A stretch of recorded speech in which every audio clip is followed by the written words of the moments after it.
I have updated my playlists to help you find what you're looking for, anything from controversial topics that are relevant to Christian geeks, interviews with creators like author Brent Weeks and The Chosen's Dallas Jenkins, growing in faith as a geek, tabletop gaming, comic books, video games, movies, and TV shows, or you can just get to know me a little bit better. There is a playlist for you with more content being added to them all the time, so I hope you'll take a look and enjoy what you find. Thanks.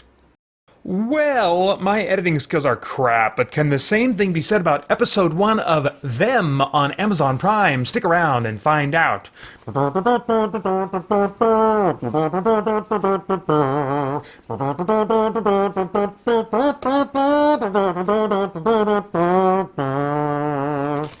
I kind of just made something up at the end there that wasn't quite the right melody. Hey, I'm Peter Franson from christiangeekcentral.com and Spirit Blade Productions. This is my uncut review of Them, Episode 1, anyway, on Amazon Prime. The synopsis on IMDb reads, a limited anthology series, that's interesting, I didn't know that about this, that explores terror in America. So I don't know if that means, I mean, like, looking ahead at the episodes, it looks like this whole season is one story, and then maybe next season of Them will be about a different Them. I don't know, but anyway, they use the word anthology, but it's important to note that as I was looking ahead at episode descriptions, it does appear to be about the same family, or at least the same community families. Maybe each episode will center on different people. I don't think so. I think it'll be the same family. Anyway, the first season, oh yeah, here we go. The first season, 1950s set Covenant, centers around a black family who moved from North Carolina to an all-white Los Angeles neighborhood during the period known as the Great Migration. The family's idyllic home becomes ground zero, where malevolent forces next door and otherworldly threaten to taunt, ravage, and destroy them. All right, so despite the fact that it mentions, these malevolent forces that are both next door and otherworldly, I'm not sure if that's going to prove to be the case or not with the long term of the series. I've only seen the first episode, so these are really just very early impressions. But what it felt like to me in the pilot was an historical drama with very slow burn supernatural horror elements. That for much of the first episode, I'm wondering, is this going to be a supernatural story at all? It wasn't until the very end that I felt like, oh, okay, and there were little hints throughout, but I was second-guessing myself. I was like, well, maybe that'll have some psychological explanation, or it's a stylistic filmmaking thing that they're doing there. I don't know.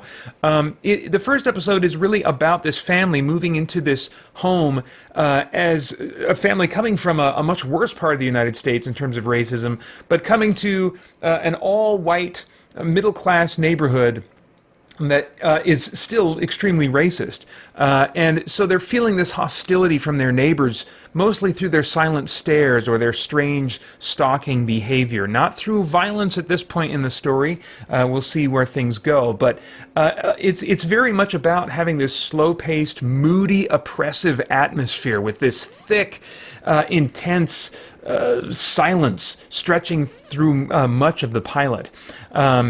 It also establishes, though, the love between the husband and wife and the daughters, and just the sweetness that this family, shares together, just when they're by themselves and not being affected, when they're closed off from the hostile environment around them. Now, there is an infant son that seems to be missing. After being introduced early on in the story. Apparently he was lost tragically in some way, followed by some kind of mental break that the mother is still recovering from, and that's all kind of plays out in the first few minutes of the pilot. But they leave this big gap in character history, particularly for the mother and what happened to this child. And I assume that's going to be filled in slowly over time. But it does make me wonder, because of that big gap of missing information, if the supernatural elements are going to turn out to be natural psychosis on the part of the mother. And I still wonder that, even though by the end of the episode, they're leaning into some visuals that are like, yeah, this is really supernatural stuff going on. But could this all turn out to be the mother having some kind of a dual personality situation going on, and they're doing some stylistic stuff for us as viewers to kind of obscure us, keep us from suspecting that. So I still very much wonder if at the end of the day all the stuff that seems to be supernatural is not, and is actually psychological. And the supernatural elements, even the hints of it throughout this pilot, were sparse enough that this really felt like a social drama, a historical social drama, far more than a supernatural horror story. And so, while that may dramatically change, I prefer the first episode in a series to set my expectations for the series rather than assume that I'm on board for something that's going to very dramatically change over the course of the season. So I know that's kind of hard to do, especially with serialized storytelling, and I do prefer serialized storytelling, but I would like in some ways for them to set the tone, and so I know what to expect. I don't like kind of being sold a bill of goods of like, this is a supernatural drama. Well, if it's not really supernatural at the end of the day, then I'd rather you just call it a thriller or something. I don't know. I know if they want to keep that a secret, that's a hard thing to navigate in terms of how they're going to market this, but I'll just say that I would be very disappointed if I watched this whole season and at the end it turned out, no, Mom has just had a psychotic break, and we're kind of, as viewers, getting a distorted view of reality because of the way they're representing that. I think that based on episode 1, that it is too light on the supernatural elements, even if they are legitimately supernatural elements in the context of the story. It's a little too light on those elements for me to feel like sticking with it. However, when the supernatural enters the story near the end, it is very creepy. They leverage shadows, they leverage fear of the unknown rather than cheap jump scares or bad CGI, So the horror that they are incorporating into the story is totally my kind of horror. And so I do feel like maybe watching at least the second episode at some point, though I don't feel in a rush. As far as the cast, I really felt like they were solid across the board. There's nice emotional range and subtlety on display in the performances, and both in the protagonist family and in the understated facial expressions of the neighbors, who are being very silent in their, bigotry and judgment, and but they're conveying that just in some nice performance moments. It looks like a show that is made for actors to help really set the mood and tell the story through the subtext of their performances, and so I always really appreciate that. As far as the visuals go, the visual effects are sparse, they're playing more with what you don't see, but the show does have this nice cinematic quality, just a little bit of a stylistic presentation that I appreciate. It has that, premium streaming TV quality look to it, with significant amounts of visual storytelling, and so to my eye it looks really nice and artful in its presentation. Now, as far as themes, is there anything of moral, philosophical, or spiritual significance going on in the themes of this thing that might trigger some worthwhile thought or conversation? Well, I mean, the racial and ethnic tensions are not just the theme, they are the story. But of course they're the theme as well, and like really strong, really throughout. You can't not think about them. But I wonder, in stories like this, in entertainment like this, what the intended effect on viewers the creators may be hoping for. What is that intended effect, that intended outcome? Very many times, story writers and storytellers don't just want to entertain. There's something also they want to say about the world that they are hoping they can persuade you to agree with or to appreciate their viewpoint on. So that's what I'm wondering, is like, what are they wanting to say? What's the outcome in the viewer's life that they would love ideally to bring about through the themes that they're playing with here? I think we're certainly meant to feel sympathy for this black family, and I do, but this is such a polarized, extreme example of racism on display here, that I wonder, is it helpful to show these kind of polarized things? Does it further get people fired up and divided, or does it trigger sympathy? I mean, it probably depends on the individual viewer, I suppose. I just really don't know. So far, what it's doing is presenting racism as a problem, and lots of entertainment will present racism as a problem. But I wonder, I really don't know. I wonder if what we need, what would be more useful, is more examples in entertainment where there are solutions to racism, where you have these really moving dramas where you see racism overcome and you see love developed between two people that you would have thought would never love each other because of the differences they start out with. I wonder if we need more stories like that, more examples, instead of having the problem presented in such an extreme kind of polarized way.